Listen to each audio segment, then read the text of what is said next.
Greetings, dear friends, fellow programmers, and those aspiring to be.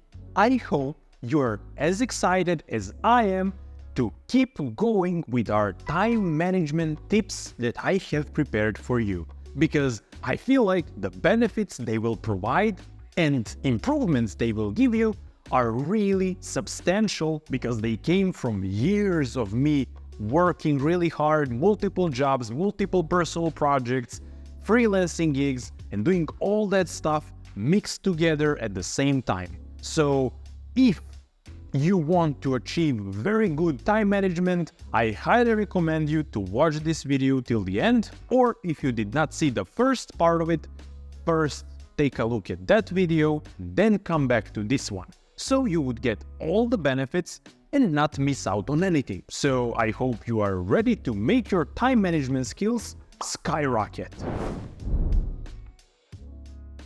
Awesome! Now that we got all that out of the way, it is the perfect time to get started and continue on our discussion about good time management techniques.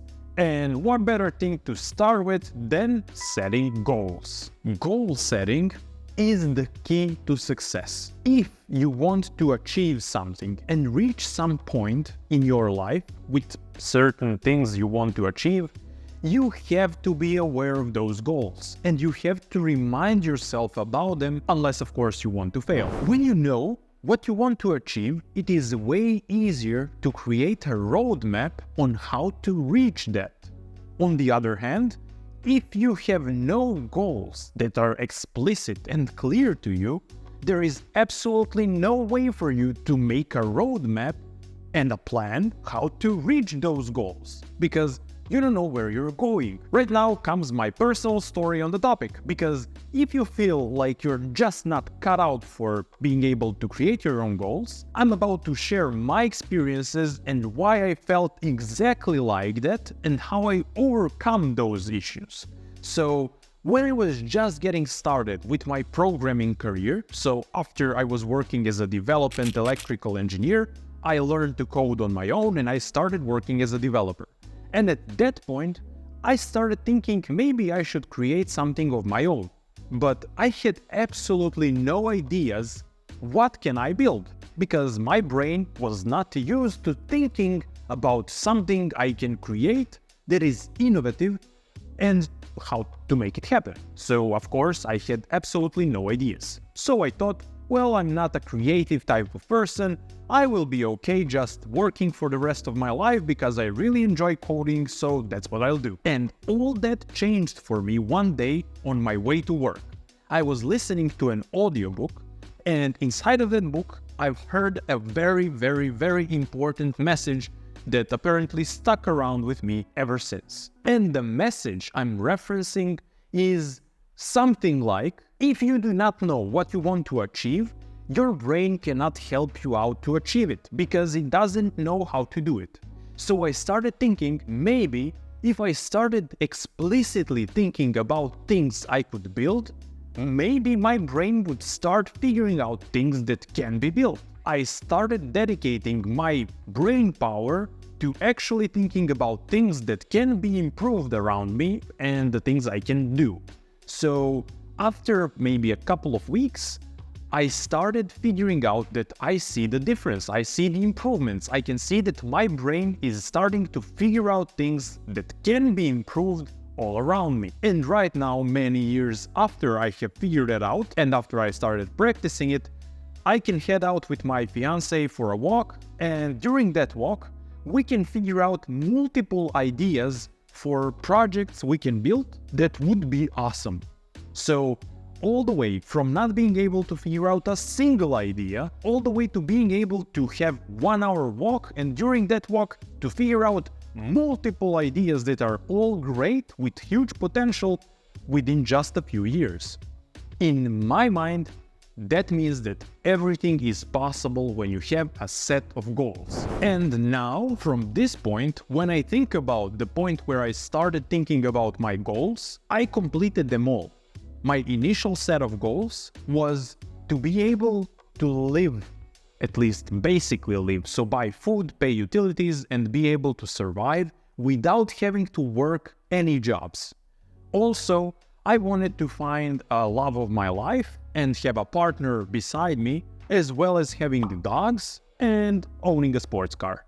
And I managed to make all of those things come to life. And it took only 5 years. So I know that for standards of today's social media, 5 years is like a lot of time.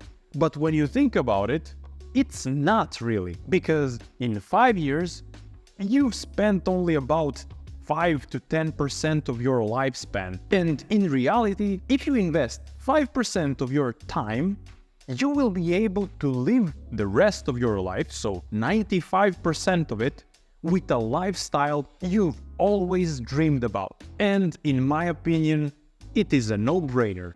I would always do the same thing because it is worth it. And I'm really sorry, but I cannot, or I'm not aware of methods to make you a millionaire within a few months. Sorry about it, I can only help you out to become an entrepreneur and a developer, and to do it in a single location on this channel. The main point being, please write down your goals and repeat them to yourself so you never forget what they are. And your brain is, I promise you, going to help you out achieve them.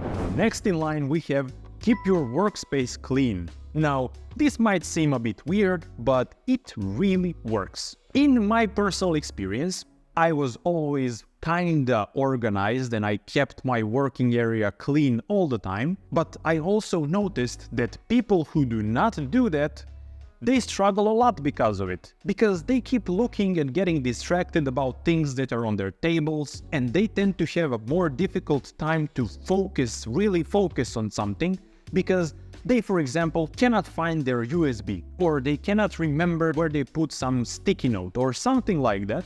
And their life starts getting increasingly difficult because once you have to stop and get out from your productivity zone to search for something, and then you do not know where it is, you will invest a lot of time and efforts to go back into the flow, into your deep state of mind.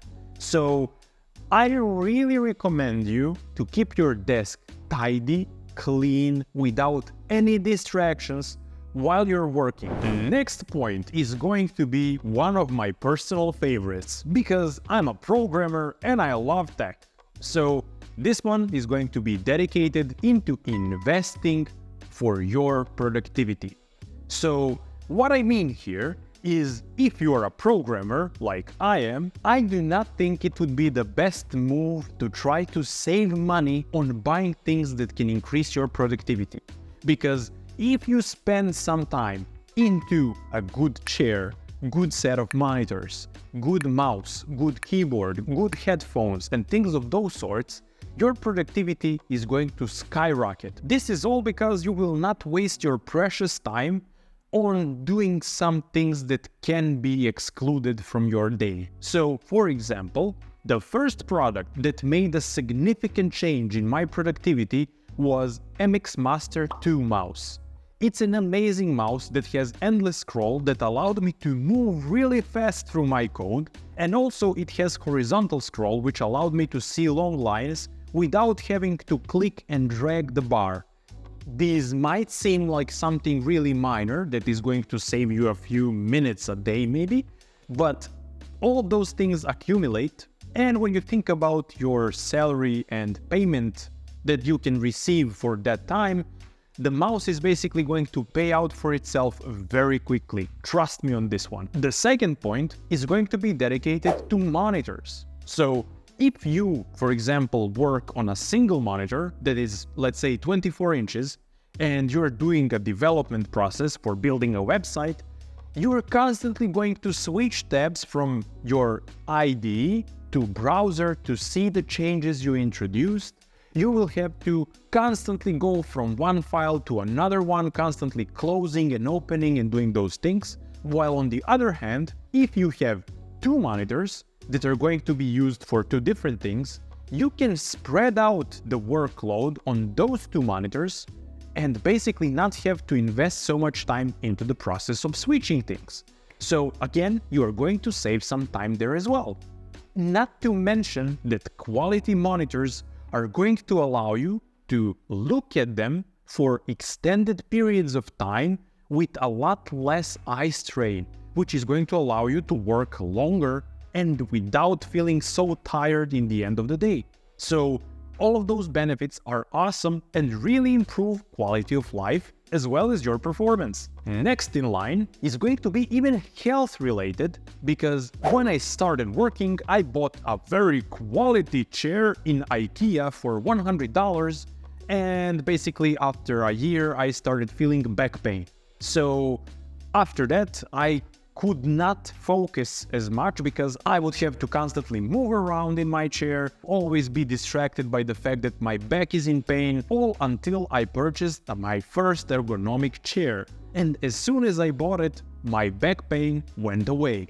I started feeling awesome, and sitting for 12, 14, 16 hours a day every day stopped being a problem. So this is not only a productivity hack, it is also investment in your health. So I think that $1,000 chair is again going to pay itself off very quickly. When you think about your medical bills, you will have to pay for all the painkillers or God prevented operations or anything like that. So that's another thing I think is a must. Next investment I made, I think is awesome thing, is going to be a set of noise cancelling headphones. Even more so if you're working in a busy and loud office. A pair of noise cancelling headphones is going to make your working and focus a joy, because you will not hear anything that is going on around you, and you will be able to focus much easier and stay not distracted for extended periods of time. Because we were all in that situation that a couple of colleagues start talking about something and you cannot help yourself from overhearing them what they're talking about, and you just chirp in and start talking with them about the topic, and your work is done. Now, what I want to say as a disclaimer here, and I'm speaking from my personal experience here as well, of course, you want to be very careful about what is an investment and what is just excessive spending when it comes to technology and investing into your productivity. Because the highest end of products is going to cost substantially more when it compares to other products that might be almost as good, but it is going to give you only 5% productivity increase. So you will pay a lot more, a few times more, for just a few percent increase in your productivity. So for example, for me personally, I have two 32-inch monitors, and if I bought 4 more, I would improve my performance for maybe 5%, and I would pay thousands of dollars for that. And I can work perfectly fine as is. Also, when it comes to chairs, you have ergonomic chairs that are about $500, which are perfectly fine, and also you have ones that cost like $10,000. So it's just too much money, and the benefit is not going to be that substantially bigger. I just wanted to put it out there. You should definitely invest in your productivity equipment, but also try to be realistic and objective with yourself. What is something you want to buy because you like the product, and what you want to buy because it will improve your performance.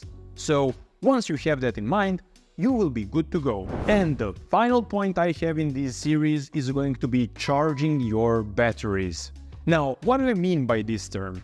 So when I say charge your batteries, I mean you should do stuff that is going to allow your brain to at least feel like you are having an amazing time and that it is regenerating and recovering from all the hard work that it was doing. So you want to include as many of those things as possible, because in the end of the day, your brain will feel a lot more refreshed when you get started with your work next day when compared if you were just laying down and doing nothing. So this is going to depend substantially from person to person, because everyone is feeling like something else makes them happy and charges their mental batteries. But you should figure out what it is for you, and then make sure that you are doing it and doing it a lot. So in my example, while I was working in one of the larger cities in the country where I live, I was spending 14 hours a day, every day working, and then the highlight of my day would be to head out for a walk in the pavement across the streets, and it would just not work for me. Every next day I would feel more and more tired, and I would have less and less eagerness to do the stuff that I'm working on, even though I was highly motivated because I enjoyed doing what I was doing, but my brain was just not happy with the way I was living. So as soon as I moved to where I live right now, in the nature, with my dogs and fiance, and I have a whole bunch of infrastructure set up to relax and enjoy things and do things that I enjoy doing, everything changed for me. I can just head out for a couple of minutes to play with my dogs, and I will get back in and keep working like I never got tired before. Also, when I end my day and my brain is completely fried, I head out for a walk in nature, and after an hour of this walk, I feel completely rejuvenated. This is me. Also, sometimes I just like to sit in my sports car and take it for a few spins, which also, for me personally, the adrenaline rush makes it so I feel awesome again. Another thing that I feel like is essential is physical activity. For me personally, because my work is highest priority to me and not working out, I do not feel comfortable investing more than half an hour a day into my workouts. So I managed to find high interval intensity trainings that make perfect sense for me, because within half an hour I managed to do a lot and I feel like I've worked out and I have a lot of energy. So when you combine all of those things with a very good social life and having friends around that are going to be there for you, you can make a barbecue, you can hang out, speak, watch movies together, do whatever you like. You just spend and invest efforts into figuring out what is charging your batteries and then make sure you are doing it. Because if you do not do that, your performance will drop significantly over time. And now that we are done with covering points for time management improvement, it's time to wrap things up. I hope you enjoyed learning about things that made my time management improve a lot. I hope they will be a lifesaver for you as well, because for me, they certainly were a time saver.